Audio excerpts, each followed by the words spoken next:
I am looking for a fair process, a process where I can defend my integrity and clear my name. And all I'm asking for is fairness and that I be heard in this process. Ashley, what has this been like for you the past couple of weeks? I know you've had death threats and all kinds of things coming your way. How does that feel? This process is incredibly difficult, harder than we imagined, and we imagined it might be hard. But at the end of the day, our faith is strong, and we know that we're on the right path. We're just going to stick to it. So. Let's get into some of these allegations, because you've responded to them in statements, but you haven't had a chance to respond to them in a fuller way. And Christine Ford is expected to testify on Thursday that you, at a party in high school, pinned her to a bed, held your hand over her mouth. She said she was afraid that she could inadvertently be killed at that moment. She says that you tried to take off her clothes, and she believes that you would have raped her if Mark Judge hadn't climbed on top and everyone tumbled to the floor, and then she had an opportunity to get away. Now, she doesn't remember the date and she doesn't remember the place, but what she does remember that I just detailed is very specific.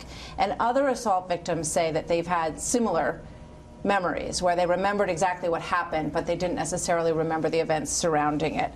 You have categorically denied that this happened. Did anything happen? No, I've never sexually assaulted anyone. Not in high school, not ever. I've always treated women with dignity and respect.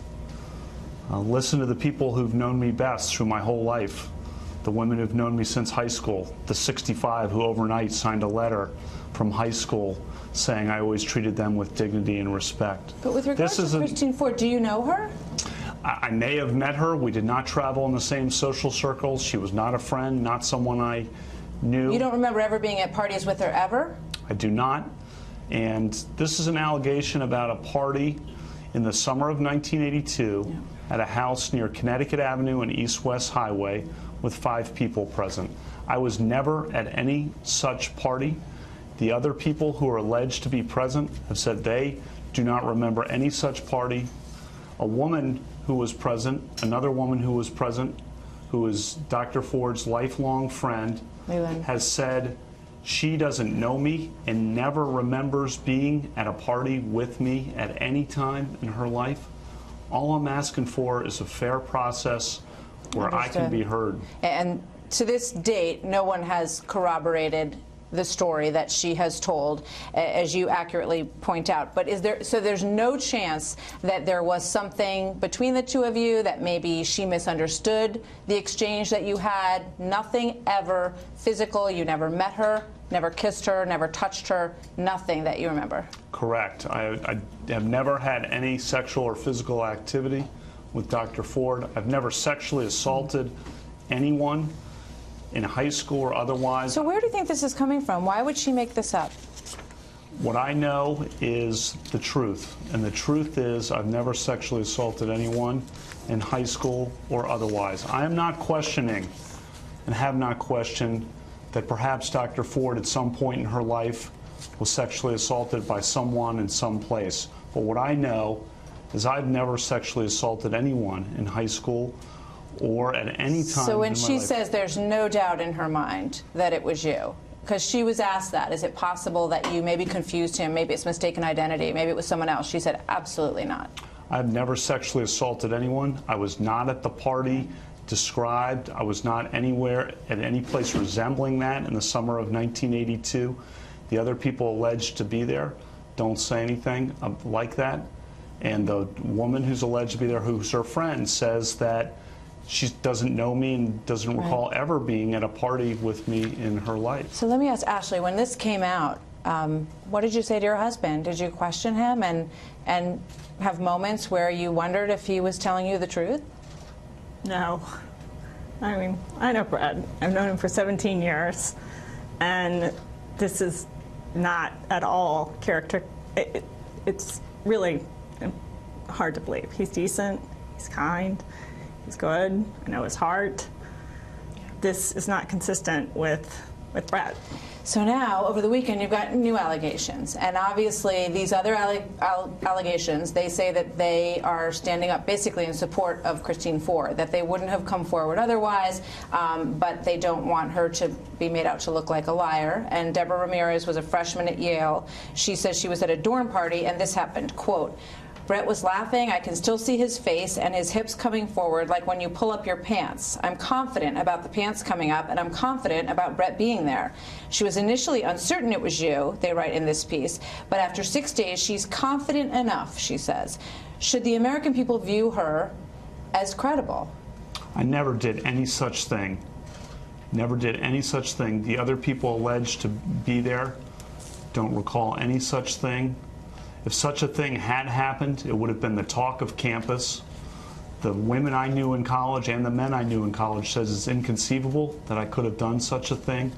And the New York Times has reported that just last week, the person making the accusation was calling other classmates saying she was not sure that I had done this. Again, just asking for a fair process where I can be heard and I can defend my integrity. Yeah, as you say, other Yale classmates were asked by her if they recalled the incident and told some of them that she couldn't be certain that Mr. Kavanagh was the one who exposed himself. So she appears to be expressing some uncertainty. Given the doubts, are you surprised that the New Yorker published this account? I'm not going to comment on the New Yorker's journalistic practices. The New York Times said they could not corroborate this story and said that the person making the accusation had been calling around last week to other classmates indicating her uncertainty about whether I had ever done such a thing. Again, I'm just asking for a fair process where I can be heard and defend my integrity and defend my family's integrity. There was one roommate, I think his last name was Roche, who said, you know, that he could see this kind of thing happening, that you drank a lot in high school, drank a lot in college, and although he hadn't seen or heard this incident himself, that it added up to him, that it made sense that you treated women that way. I've always treated women with dignity and respect. He does not corroborate the incident at all. The incident did not happen. You remember him? He was your roommate. I do remember him. So why do you think he would say that? What I know, I'm not going to speculate about motives. I know I never did that. If I had done that, it would have been the talk of campus. And we have the report saying that even as late as the last few weeks, she was calling around and not certain. What I know is I've always treated women with dignity and respect. Listen to the women who've known me my whole life. A letter from friends I knew in high school, produced overnight, 65 women who knew me in high school. Women I knew in college who said how much I supported their women athletics, their letter and their goals. When I worked in the Bush White House, 84 women signed a letter saying that in the pressurized environment of the West Wing, I always treated them with equality and promoted women's advancement. We've heard from them. We've spoken to a couple of those women on our show who signed that original letter, who stuck up for you unequivocally. That is absolutely true. Now you've got more allegations. So you've got this sort of attempt to kind of swarm a number of people who are putting at least enough doubt out there so that this process will be stymied, so that it will take longer, and so that they will get the investigation that they're looking for. Michael Avenatti says that he has significant evidence, and another accuser who claims that you and Mark Judge at multiple house parties in the Washington, D.C. area during the 1980s would participate in the targeting of women with alcohol and drugs to allow a train of men to subsequently gang rape them. There are multiple witnesses that will corroborate these facts, and each of them must be called to testify publicly. Did you ever participate in, or were you ever aware of any gang rape that happened at a party that you attended? That's totally false and outrageous. Never done any such thing, known about any such thing. When I was in high school, and I went to an all-boys Catholic high school, a Jesuit high school, where I was focused on academics and athletics, going to church every Sunday at Little Flower, working on my service projects, and friendship with my fellow classmates, and friendship with girls from the local all-girls Catholic schools. And yes, there were parties, and the drinking age was 18, and yes, the seniors were legal and had beer there. And yes, people might have had too many beers on occasion, and people generally in high school, I think all of us have probably done things we look back on in high school and regret or cringe a bit. But that's not what we're talking about. We're talking about an allegation of sexual assault. I've never sexually assaulted anyone. I did not have sexual intercourse or anything close to sexual intercourse in high school or for many years thereafter. And the girls from the schools I went to and I were friends. So you're saying that through all these years that are in question, you were a virgin? That's correct. Never had sexual intercourse with anyone in high school? Correct. And through what years in college, since we're probing into your personal life here? Many years after. I'll leave it at that. Many years after. And the people I went to high school with, the girls and the boys, now men and women that I went to high school with, I was good friends with them, and we remain good friends. That's how 65 people on a moment's notice, 65 women, it's 220 people total, men and women, who knew me in high school. And I would say fair process, let me be heard, fair process, hear from both sides, and listen to me and the facts I've described, and listen to the people who've known me throughout my life, the men and women, the women who've known me throughout my life, who've known me best. And in my job as a judge for 12 years, I've been promoting women's equality.